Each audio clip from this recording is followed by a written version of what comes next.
It looks as though the Tesla board chair, Aussie Robin Denholm, is likely to be voted out, but only by proxy, and because it appears as though two companies own the voting rights of most Tesla shareholders, which is bizarre, but something I only just discovered today. Hello, my friends. Welcome to the channel. I'm the Electric Viking.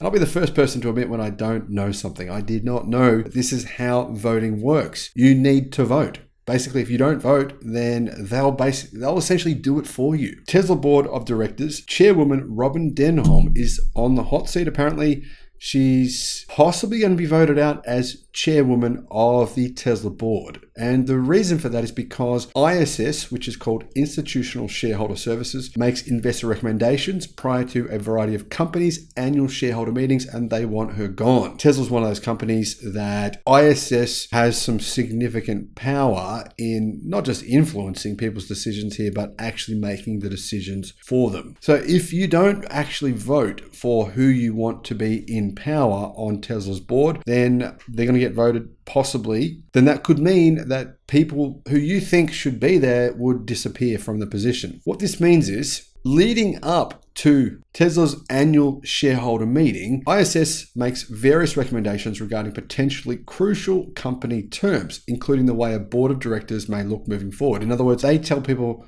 who to vote to re-elect for on the board. Last year, ISS said Tesla investors should vote against the re-election of Ira Ehrenpreis and Kathleen Wilson-Thompson, stating the board's risk oversight in light of the pledging as collateral of a significant amount of the company's stock by certain directors. Now, you would think if you hear this information, this is not that relevant. I mean, who cares if the ISS recommends that people should vote against certain directors being re-elected? But actually, unfortunately, it's not quite that simple, because a lot of the people here involved have no say in this. They give away their rights to the ISS. The ISS then votes for them. So that means the ISS has a huge amount of power in who exactly gets elected to boards of public companies. It's actually insane the way this works. It could mean the board of a certain company could simply be people who the ISS like. It could be the buddies of whoever works at the ISS. I'm not saying that's the case, but that is what could potentially happen here.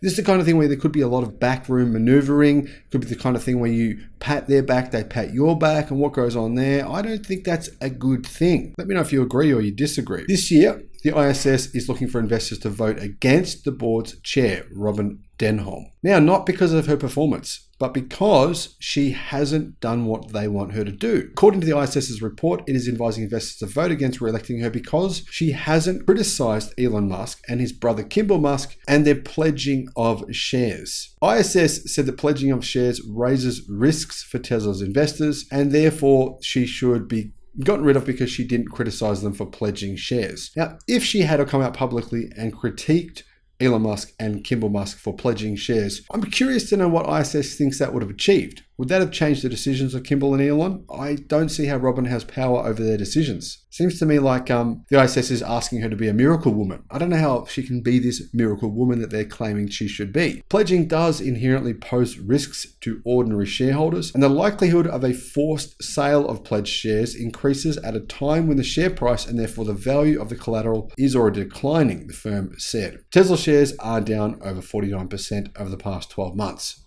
But of course, that's historical revisionism. If you want to look at the performance of a company, probably the fairest way to do that is to look at them over the course of, say, 5 to 10 years. However, since the beginning of 2023, they have rebounded nearly 50%. That means they're up over $52 per share this year. I hold Tesla stock, not a whole heap like some other people on YouTube. I'm sure you know who I'm talking about here. But I think Tesla stock is significantly undervalued. I'm not going to go into the reasons why. I will have a video soon on why that is. Musk has been critical of firms like ISS and Glass Lewis, which recommended that Tesla shareholders vote against the inclusion of former executive J.B. Straubel to the Tesla board. Now, this is the reason that Elon Musk was critical of them. He said, far too much power is concentrated in the hands of shareholder services, companies like ISS and Glass Lewis. And the reason, he says, is because so much of the market is passive index funds. In other words, you do what a Berkshire Hathaway founder Warren Buffett says. You just buy the index. He says the easiest way to invest in the stock market, the recommended way he believes that most people should invest, is just being a passive investor, buying an index fund. That means you outsource shareholder voting decisions to those two companies. So if you just buy the index fund, basically what that means is Glass Lewis or ISS get the power over your vote. He goes on to say ISS and Glass Lewis effectively control the stock market. Tesla's annual shareholder meeting is scheduled for the 16th of May, says Teslarati. And I'm not saying you should vote for her or against her, but I am asking the question, is this a weird, situation where two companies have an immense amount of power? Should this situation exist? I mean, should any two companies in the world have this kind of power over the board of a company? I don't think they should. It seems like a form of, maybe not insider trading, but it's like a weird manipulative tactic that I find a bit bizarre that it even exists. It's one of these weird things that the US has that, a lot of other countries don't have. Let me know your thoughts in the comments, and thank you for watching.